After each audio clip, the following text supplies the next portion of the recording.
OK. On est en business. Scène 1. Tu peux le mettre? Il faut dire la synthèse des protéines, selon Charles Darwin. Première étape, la transcription. Cette étape consiste à copier le gène d'ADN sur une molécule d'ARN. Ce qui signifie que l'enzyme polymérase 2 sépare les brins d'ADN, comme ceci, et il agit seulement sur le brin significatif. Le nucléotide d'ARN viennent se placer en face de leur nucléotide d'ADN respectif, par des liaisons H, comme par exemple le U devant le A. Alors, on a des génons en face de leurs codons respectifs. Finalement, l'ARN polymérase 2 procède à l'union des nucléotides d'ARN par réaction anabolique. On se retrouve avec un brin d'ARN prêt à passer à l'étape 2.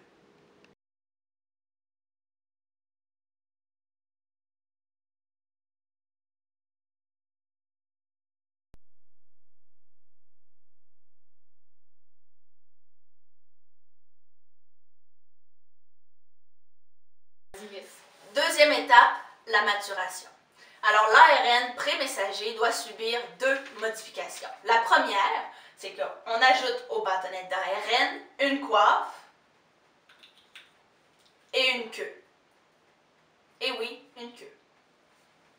La deuxième modification, c'est que le bâton d'ARN, on lui enlève les introns, alors il reste seulement les exons qui, eux, sont recollés bout à bout par un phénomène qui s'appelle l'épissage. Donc, l'ARN est prêt à sortir du noyau de la cellule. Une protéine qui marche s'attache à la coiffe et la tire hors du noyau. Et voilà. Et voilà.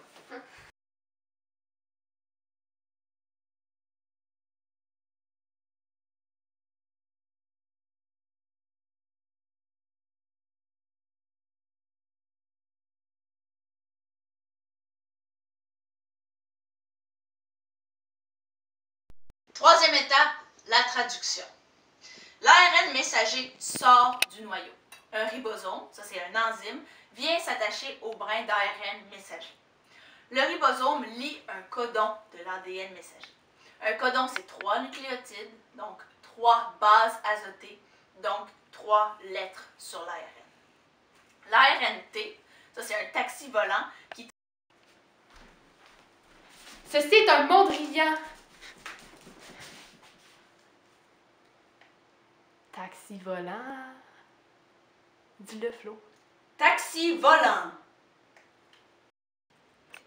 L'ARNT, ça c'est un taxi volant qui transporte un seul acide aminé, lie son anticodon à un codon correspondant de l'ARN messager pour la polarité des liaisons H. Le ribosome assemble tous les acides aminés par les taxis pour former une seule grosse protéine.